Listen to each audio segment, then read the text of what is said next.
امام صاحب کی نصیحت سنتے ہیں یوں محسوس ہوتا کہ بیٹری پھر سے ریچارج ہو گئی، ارادے لے کے جاتے ہیں، ارے امام صاحب نے بڑی قیمتی نصیحتیں کی ہیں، عمل کریں گے، چلو سمجھ میں۔ ہر جمعے مسلمانوں کی بیٹری چارج ہوتی ہے، خطبات جمعہ کے ذریعے سے ایمانی حرارت پیدا ہوتی ہے، ایمانی جوش پیدا ہوتا ہے۔ تو یہ ایک خطبات جمعہ ہے، اور دوسرے نمبر پر اسلام جو زندہ ہے اس میں کہتے ہیں یہ مکاتب کا کردار ہے۔ السلام علیکم ورحمۃ اللہ وبرکاتہ۔ ان الحمد للہ نحمده ونستعینه ونستغفره ونعوذ باللہ من شرور انفسنا ومن سیئات اعمالنا من يهده الله فلا مضل له ومن يضلل فلا هادي له واشهد ان لا اله الا الله وحده لا شريك له واشهد ان محمدا عبده ورسوله اما بعد فان خير الحديث كتاب الله وخير الهدي هدي محمد صلى الله عليه وسلم وشر الامور محدثاتها وكل محدثة بدعة وكل بدعة ضلالة وكل ضلالة في النار۔ اعوذ بالله السميع العليم من الشيطان الرجيم من همزه ونفخه ونفسه يرفع الله الذين آمنوا منكم والذين اوتوا العلم درجات۔ اس اجلاس کے معزز صدر جناب اسلم خان صاحب، ناظم اعلیٰ صوبائی جمعیت اہل حدیث کرناٹکا و گوا، اسٹیج پر موجود معزز علماء، عمائدین شہر اور شرکاء اجلاس اور پردہ نشین خواتین اسلام، میں سب سے پہلے اللہ رب العزت کا شکر ادا کرتا ہوں کہ مسجد علی جس کے بارے میں، جس کی خدمات کے بارے میں ہم سنتے آئے تھے، مجھے پہلی مرتبہ یہاں حاضر ہونے کی سعادت نصیب ہوئی۔ الحمدللہ ڈی جے ہلی جیسے علاقے میں، بنگلور میں ڈی جے ہلی کا نام آپ جانتے ہیں کہ وہ مثبت صفات کے حوالے سے جانا نہیں جاتا ہے۔ ڈی جے ہلی جب کہتے ہیں تو حادثات کا، جرائم کا بڑا تصور آتا ہے، اور بتایا جاتا ہے کہ ایک ایسا علاقہ ہے، ایک ایسا محلہ ہے جہاں کے ہمارے مسلم نوجوان ڈرگس جیسی لعنت میں مبتلا ہیں، نشے جیسی لعنت میں مبتلا ہیں۔ تو ایسی جگہ، ایسی مسجد کا قیام، ایسے مرکز ہدایت کا قیام بہت بڑی نعمت ہے۔ یہ مسجد اس محلے کے لیے، محلے والوں کے لیے، علاقے والوں کے لیے، یہاں نہ صرف یہ کہ امت کے بچوں کو بلکہ خواتین اسلام کی تعلیم کا بھی بہترین انتظام موجود ہے۔ ہم نے سنا، بس اللہ رب العزت سے ہم دعا کرتے ہیں کہ اللہ تعالیٰ یہاں جو بھی خدمات انجام دی جا رہی ہیں، تو جو ان خدمات کے پیچھے ہیں، جو اپنا علم خرچ کر رہے ہیں وہ علماء، جو اپنا مال خرچ کر رہے ہیں وہ تاجر حضرات، اللہ ان سب کو جزائے خیر عطا فرمائے، اللہم آمین۔ دیکھو آج ہم سب جمع ہیں مسجد علی میں، کیوں؟ اس مسجد کے تحت چلنے والا جو مکتب ہے اس کا سالانہ اجلاس ہے۔ مسجد علی کے تحت ہمارے جو معصوم بچے یہاں کے مدرسے میں، مکتب میں حاضری دیتے ہیں، صبح و شام یہاں تعلیم حاصل کر رہے ہیں، تو سمجھیے کہ ان کی حوصلہ افزائی کا ایک موقع ہے، اور یہ جاننے کا موقع ہے کہ یہاں کے مکتب میں ہمارے بچوں کو تعلیم کیا دی جا رہی ہے۔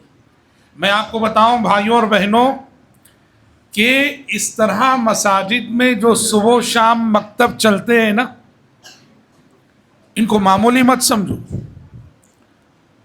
مکاتب کا یہ جو رول ہے، کردار ہے، یہ ایک حیثیت سے واللہ العظیم مدرسوں سے بھی بڑا ہے۔ کون سے مدرسے؟ بڑے بڑے مدرسے آپ نام سنتے ہیں نا۔ مکاتب کا رول ایک حیثیت سے مدرسوں سے بھی زیادہ عظیم ہے اس ملک ہندوستان میں۔ کیسے بھائی؟ جو بڑے بڑے مدرسے ہیں اس میں داخلہ لینے والے مسلم اسٹوڈنٹس کا پرسنٹیج کیا ہے؟ مشکل سے 2% بھی نہیں ہے۔ سمجھ رہے ہیں آپ؟ بڑے بڑے مدرسوں میں داخلہ لینے والے، وہاں پڑھنے والے طلبہ جو عالم فاضل بنتے ہیں، ان کا پرسنٹیج مشکل سے 2 بھی نہیں ہے، 2% بھی نہیں ہے. میجارٹی طلبہ کی مدرسوں کو جاتی نہیں ہے اور جا نہیں پاتی ہے.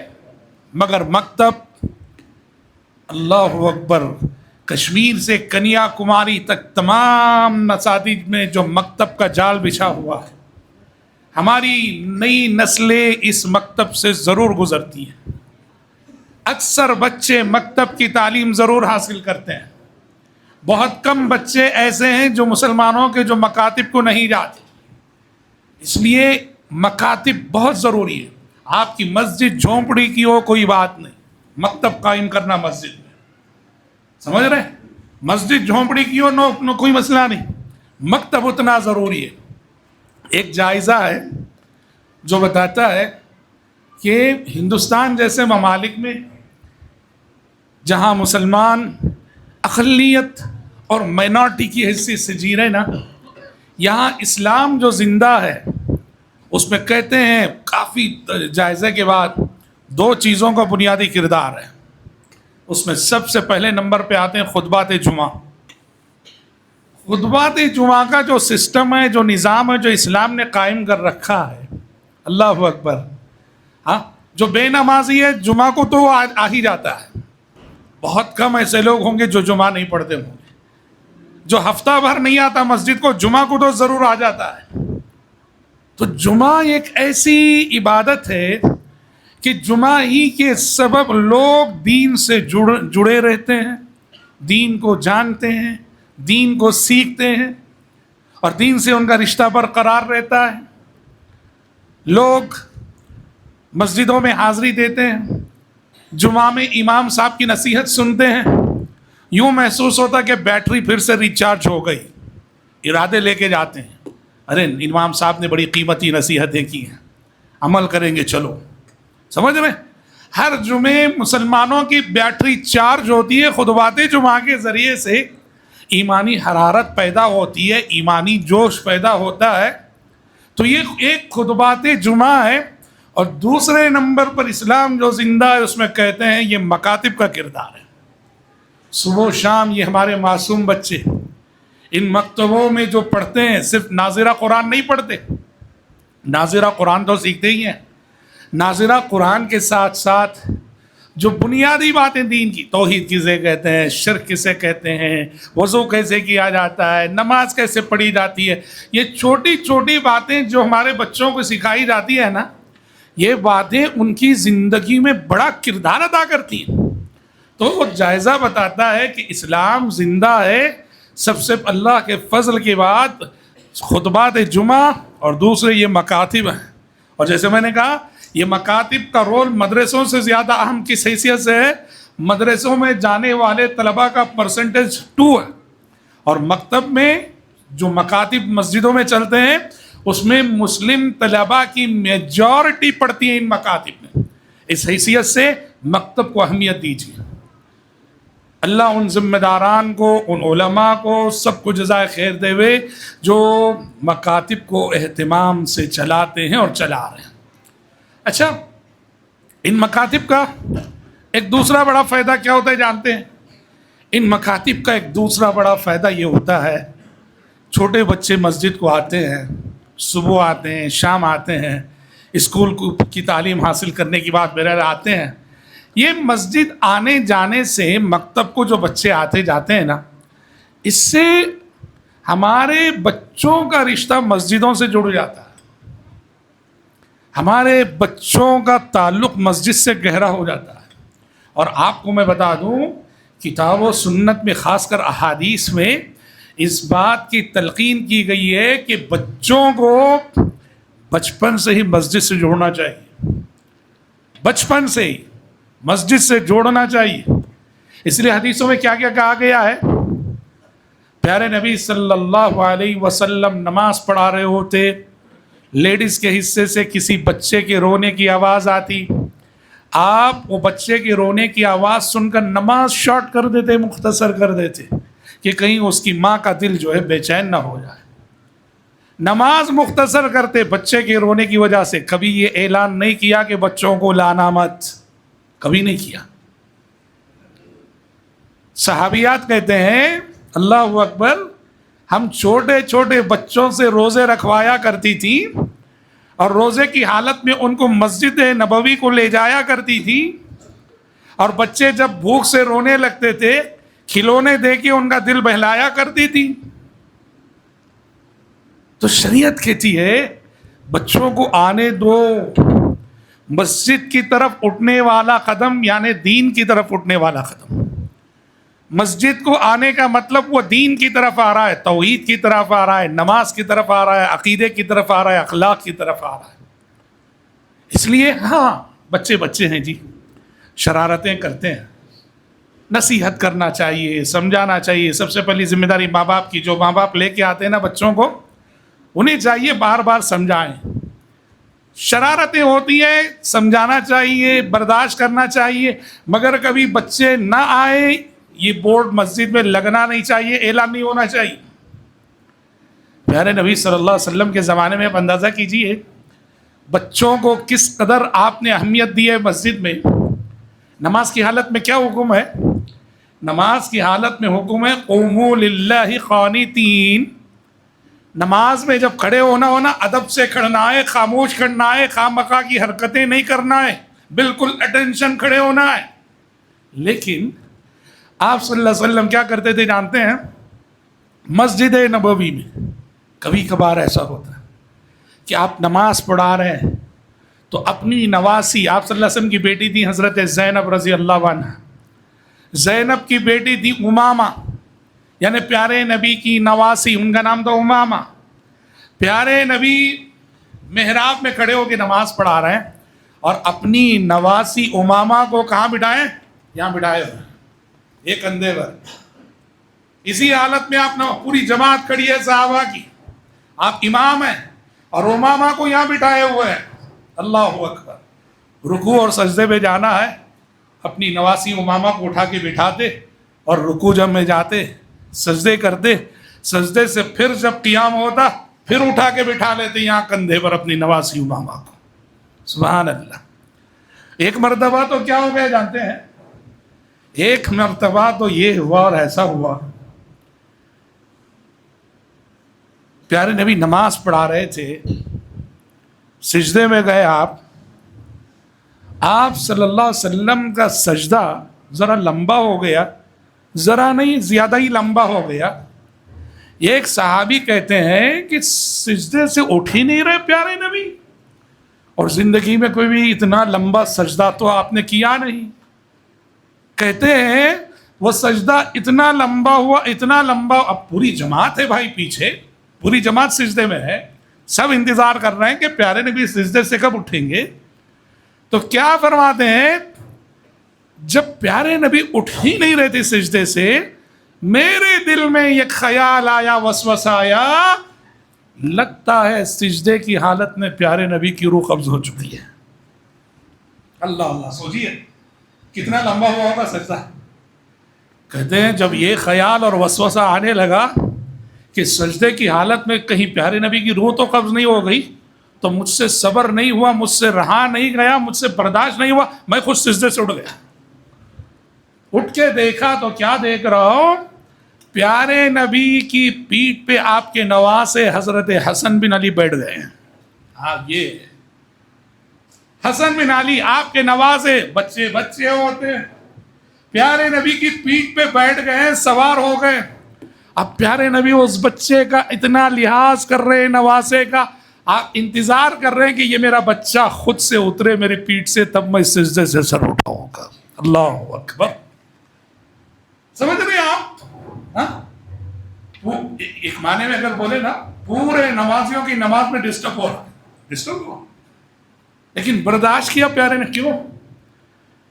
بچوں کو مسجد سے جوڑنا بچپن سے, یہ ان کے دینی مستقبل کو محفوظ کر دیتا ہے, یہ ضمانت دے دیتا ہے.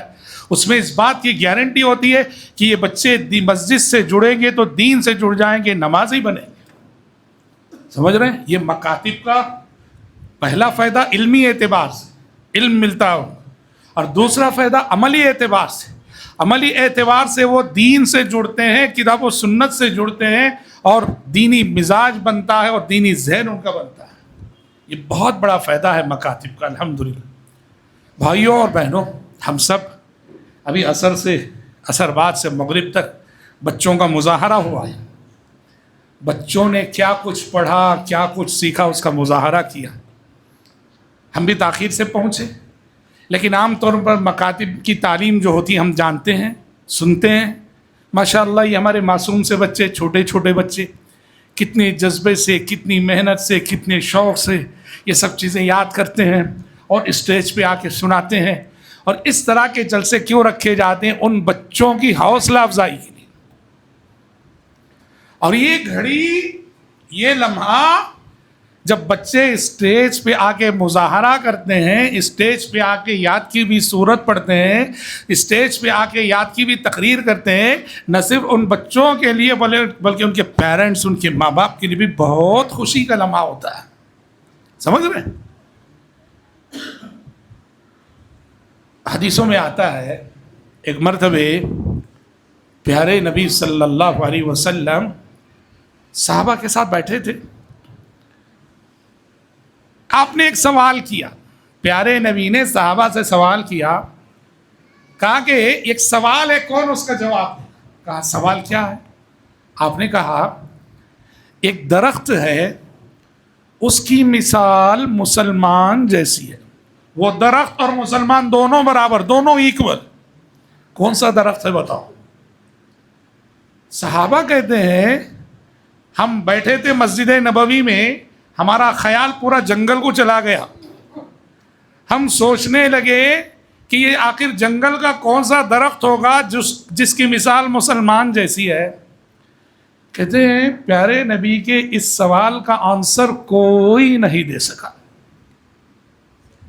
تو پیارے نبی نے خود آنسر کر دیا۔ آپ نے کہا کہ وہ کوئی جنگل کا درخت نہیں، یہ وہ درخت ہے جو گلی گلی، یعنی کھجور کا درخت۔ کون جواب دیے؟ پیارے نبی خود جواب دیے۔ اچھا پہلے آپ کو بتا دوں، جو آپ صلی اللہ علیہ وسلم نے مومن کو کھجور کے درخت سے تشبیہ دی، کیوں؟ اہل علم کہتے ہیں کھجور کے درخت کی خصوصیت یہ ہے، اس کی کوئی چیز بیکار نہیں جاتی، جڑ سے لے کر انی تک ہر چیز انسانوں کے کام آتی ہے۔ اس کی جڑیں بھی، اس کا تنا بھی، اس کی چھالیں بھی، کھجور تو ہے ہی کام آتا ہے۔ تو جیسے کھجور کا درخت انسانوں کے حق میں نفع بخش ہے، ایک مومن جہاں ہوتا ہے وہ بھی انسانوں کے حق میں ایسے ہی فائدہ مند اور نفع بخش ہو کے رہنا چاہیے۔ یہ مثال۔ مجلس ختم ہوئی، کوئی جواب نہیں دیے، پیارے نبی خود جواب دے دیے۔ حضرت عبداللہ بن عمر جو عمر کے بیٹے تھے، انہوں نے اپنے ابو عمر بن خطاب سے کہا کہ ابا جان، پیارے نبی نے جب یہ سوال کیا تو میرے ذہن میں بار بار آیا یہ جواب کہ یہ کھجور کا ہی درخت ہے۔ ہاں مجھے معلوم تھا، وہ جواب میرے ذہن میں آیا، میں نے جواب نہیں دیا۔ حضرت عمر نے کیا کہا جانتے ہیں؟ بیٹے کیا ہی اچھا ہوتا اگر تم مجلس میں یہ جواب دے دیے ہوتے، میرے لیے کتنی خوشی کی بات ہوتی کہ نبی کے ایک سوال کا جواب جو کوئی نہ دے سکا، عمر کے بیٹے نے دیا۔ ہاں عمر بن خطاب جیسے صحابی کو خوشی ہوتی ہے کہ مجلس میں ان کا بیٹا ایک سوال کا جواب دیتا ہے، تو ہمیں اور آپ کو ان جیسی مجلسوں میں جب ہمارے بچے اس اسٹیج پہ کھڑتے ہیں، کچھ مظاہرہ کرتے ہیں، پڑھتے ہیں، سناتے ہیں، کتنی خوشی نہیں ہوئی؟ ماں باپ کی خوشی کے لمحات ہوتے ہیں سب۔ اور حوصلہ افزائی کی بات اگر کریں تو بچوں کی اسلام نے تعلیم کے سلسلے میں اتنی حوصلہ افزائی کی ہے، خصوصاً دینی تعلیم کے حوالے سے، کہ اگر یہ ہمارے بچے قرآن حفظ کر لیتے ہیں، تجوید سے پڑھنا جان لیتے ہیں، بنیادی احکام اور مسائل سے جان لیتے ہیں، تو 7 سال کی عمر سے ہی اسلام کیا مقام دیتا ہے معلوم ان بچوں کو؟ اللہ اکبر! 7 سال کی عمر کے بچے کو اسلام مسجد کا امام بناتا ہے۔ سمجھ رہے آپ؟ 7 سال۔ حضرت عمر بن سلمہ بہت چھوٹے سے صحابی، وہ کہتے ہیں کہ پیارے نبی، ہمارا گاؤں مدینے کے قریب تھا، پیارے نبی کی خدمت میں جو قافلے آتے جاتے تھے وہ ہمارے گاؤں سے گزرتے تھے. عمر بن سلمہ کہتے ہیں ان قافلے والوں سے میں ملتا تھا. جب وہ پیارے نبی سے ملاقات کر کے واپس ہوتے تھے میں ان سے ملتا تھا اور مل کے قرآن سیکھتا تھا کہ آپ نے پیارے نبی سے کیا قرآن سیکھا. تو یہ قافلے والوں سے مل کر میں قرآن سیکھ لیا. کہتے ہیں ہمارے گاؤں میں ایک مسجد بنی، پہلی مسجد. اچھا، مسجد بننے کے بعد یہ ہوا کہ اب امام کون بنے گا، امامت کون کرے گا؟ تو پیارے نبی کی حدیث ہے. کیا ہے حدیث؟ یہ ام القوم اقرؤہم لکتاب اللہ. امامت کا حقدار وہ ہے جو قرآن کو سب سے اچھا پڑھتا ہو، جسے قرآن سب سے زیادہ یاد ہو، وہ امامت کا حقدار ہے. کہتے ہیں جب ہمارے پورے گاؤں میں جائزہ لیا گیا کہ قرآن سب سے زیادہ کسے یاد ہے تو میں تھا، اور ان کی عمر کیا تھی؟ صرف 7 سال. پوری بستی والوں نے مل کر، پورے گاؤں والوں نے مل کر حضرت عمر بن سلمہ کو گاؤں کی مسجد کا امام بنایا. سمجھ رہے ہیں آپ؟ اور یہ نبی کریم صلی اللہ علیہ وسلم کی زندگی میں ہوا سو واقعہ ہے. پیارے نبی کے جیتے جی آپ مدینے میں ہیں، مدینے کے قریب ایک دیہات کا واقعہ. یہ 7 سال کی عمر کا بچہ 5 ٹائم کی نماز پڑھا رہا تھا. صرف 5 ٹائم کی نماز نہیں، جنازے آتے تو جنازے کی نماز بھی یہ بچہ پڑھا رہا تھا. اندازہ کرو اسلام نے ان بچوں کی کتنی حوصلہ افزائی کی ہے. علم ہے جو انسان کی قسمت بدل دے. میں نے آیت پڑھی نا، یرفع اللہ الذین آمنوا منکم والذین اوتوا العلم درجات. ایمان کے ساتھ اگر علم جمع ہو جائے تو پھر درجات ہی درجات ہیں، بلندیاں ہی بلندیاں ہیں، عزت ہی عزت ہے. پیارے نبی نے کہا ان اللہ یرفع بہذا الکتاب اقواما. اللہ اس قرآن کے ذریعے سے کچھ لوگوں کے درجات کو بہت بلند کرتا ہے. قرآن کا علم درجات کو بہت بلند کرتا ہے. اس لیے محترم بھائیوں، محترم بہنوں، علم خود حاصل کرو اور اپنے بچوں کو بھی علم دو. والدین کی اولین ذمہ داری اپنے بچوں کو علم کتاب و سنت سے آراستہ کرنا، مزین کرنا. آپ انہیں ڈاکٹر بناتے ہیں بناؤ، لائر بناتے ہیں بناؤ، انجینئر بناتے ہیں بناؤ، سائنٹسٹ بناتے ہیں بناؤ، لیکن سب سے پہلے جو چیز ضروری ہے توحید کیا ہے سکھانا، شرک سے بچانا، ایمان کے ارکان کیا ہے وہ بتانا، آخرت کا سبق دینا. یہ علم، یہ تعلیم بچوں کو دینا ازحد ضروری ہے، جو ماں باپ کی ذمہ داری ہے. اور دیکھو ایک بات یاد رکھو، ہم اور آپ جس زمانے میں جی رہے ہیں، جن حالات میں جی رہے ہیں، یہ فتنوں کا دور ہے. یہاں قدم قدم پہ فتنے ہیں، اور فتنوں سے بچانے والی چیز کیا ہے جانتے؟ علم ہے. آپ اپنے بچوں کو علم دیں گے، صحیح علم صحیح رہنمائی کرتا ہے، صحیح رہبری کرتا ہے.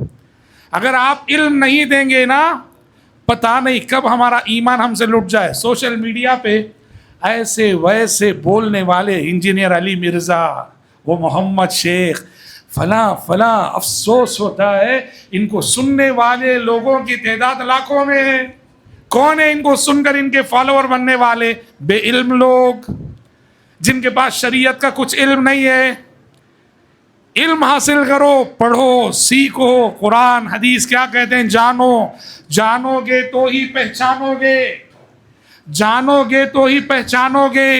اگر نہیں جانو گے تو نہیں پہچانو گے، بہک جاؤ گے. آج ہی جمعہ میں ایک نوجوان ہم سے مل کے کہنے لگے میں پہلے بدعتی تھا، الحمدللہ اس کے بعد میں کتاب و سنت کی دعوت پہ آیا، اہل حدیث ہوا، لیکن انجینئر علی مرزا کو میں بہت سنتا ہوں، بہت اچھے لگتے ہیں.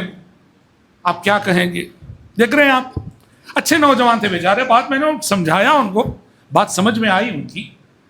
ہاں، جانو گے تو پہچانو گے کہ کون صحیح بول رہا، کون غلط بول رہا.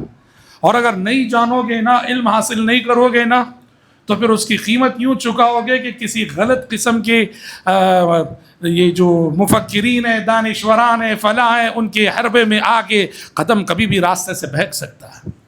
علم ہے جو فتنوں سے بچاتا ہے بھائیو، یاد رکھنا۔ شیخ عبد القادر جیلانی رحمۃ اللہ علیہ، ہاں، جن کا نام لے کے یہ امت کتنی بہک رہی ہے، جن کا نام لے کر کتنا شرک کیا جاتا ہے، مگر وہ کیا تھے اپنی زندگی میں دیکھو، وہ کیا تھے اور کیسے تھے، ان کا عقیدہ کیسا تھا۔ شیخ عبد القادر جیلانی رحمۃ اللہ علیہ نماز پڑھ رہے تھے، تہجد پڑھ رہے تھے، اندھیرا تھا، سمجھ رہے؟ اچانک ایک روشنی سی چھا گئی،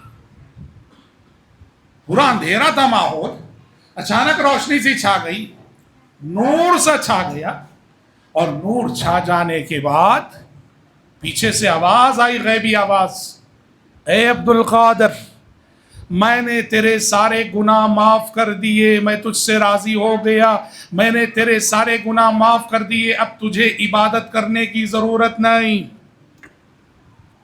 پہلے کیا ہوا؟ اندھیرے میں نور آیا، روشنی آئی، پھر غیبی آواز آئی، اور آواز کیا کہہ رہی ہے؟ میں راضی ہو گیا تجھ سے، تیرے سارے گناہ معاف کر دیے، اب تجھے عبادت کرنے کی ضرورت نہیں۔ شیخ عبد القادر جیلانی رحمۃ اللہ علیہ نے کہا، کمبخت، ابلیس ہے تو، شیطان ہے تو، میں جان گیا تجھ کو، میرے نبی سے عبادتیں معاف نہ ہوئی تو مجھ سے کیوں معاف ہوں گی؟ سمجھ گئے آپ؟ ہاں، میرے نبی سے معاف نہ ہوئی تو مجھ سے کیوں معاف ہوں گی؟ تو واقعی شیطان تھا، وہ دھوکہ دینے کی کوشش کیا۔ کیا جواب دیا جانتے ہیں؟ پھر آواز آئی، عبد القادر، آج کی رات کی بات ہے، تجھ جیسے 70 عبادت گزاروں کو گمراہ کر کے آیا ہوں، تجھے تیرے علم نے بچا لیا، تجھے تیرے علم۔ ہاں، 70 عبادت گزار کون؟ جن کے پاس خالی جذبہ تھا، علم نہیں تھا، وہ بہک گئے۔ کہا تجھ جیسے 70 عبادت گزاروں کو گمراہ کر کے آیا ہو، تجھے تیرے علم نے بچا لیا عبد القادر۔ عبد القادر جیلانی رحمۃ اللہ علیہ نے کیا کہا جانتے؟ کمبخت، میرے علم نے نہیں، میرے رب کے فضل نے بچایا۔ یہ دوسرا حملہ تھا اس کا، سمجھ گیا؟ علم کا غرور پیدا کرنا چاہ رہا تھا، ہوشیار رہے وہ وہاں بھی۔ فوراً کہا کہ میرے رب کے فضل نے مجھے بچایا۔